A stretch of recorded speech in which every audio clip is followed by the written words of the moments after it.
சத்தத்துக்கு செவி கொடுக்கணும்னு தெரிஞ்ச என் ஆடுகள், மந்தைய மேய்க்கிற மேய்ப்பனாய் இருக்கிற நான், என் ஆடுகள் செவி கொடுக்கலையே என்கிற அங்கலாய்ப்பு இருக்கு.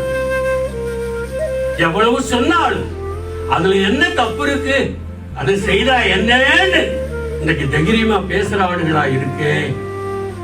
அங்கலாய்க்கிற என் தேவனாகிய கர்த்தர் உங்களையும் என்னையும் நிர்மூலமாக அதுபடி வைத்திருக்கிறது ஏன் தெரியுமா? இன்னும் இருக்கிற கொஞ்ச காலத்திலேயாவது அவர் சொல்லிக் கொடுத்த எல்லாவற்றையும், கற்றுக் கொடுத்த எல்லாவற்றையும் கற்றுக்கொண்டு அதன்படி நீங்களும் நானும் நடக்க வேண்டும் என்பதுதான். ஐயோ, இளைப்படைந்தவருக்கு ஏற்ற சமயத்தில் தேவை உள்ளதை நான் அதிகாலை தோறும் தட்டி எழுப்புகிறேன், கற்றுக் கொடுக்கிறேன். செவி உள்ளவன் கேட்க கடட்டும், செவி திறந்திருக்கட்டும், நான் சொன்னதை கேட்கட்டும், அதன்படி நடக்கட்டும், பின்வாங்காமல் இருக்கட்டும். இதுதான் நீங்கள் செய்யணும்.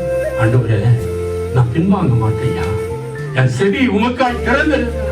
நீங்க எனக்கு என்ன பொறுப்பு கொடுத்தீங்களோ, என்னை என்ன சொல்லி முத்திரையிட்டிருக்கீங்களோ, என்னை என்ன சொல்லி அழைத்திருக்கீங்களோ, எனக்கு என்ன நீங்க கொடுத்தீங்களோ ஆண்டவரே, என்ன பொறுப்புகளை கொடுத்தீங்களோ அதை நான் பின்வாங்க மாட்டேன். நான் நிச்சயமா இதுதான் உங்களுடைய சித்தம், அதை நான் செய்வேன் என்று நீங்க என்ன செய்யணும்? தேவனுக்கு அந்த ஒப்பு கொடுத்து கர்த்தரிடத்தில் உங்களை தாழ்த்துவீங்கன்னா கர்த்தர் நிச்சயமாய் உங்களை இன்னும் ஆசீர்வாதமாய் நடக்கும்.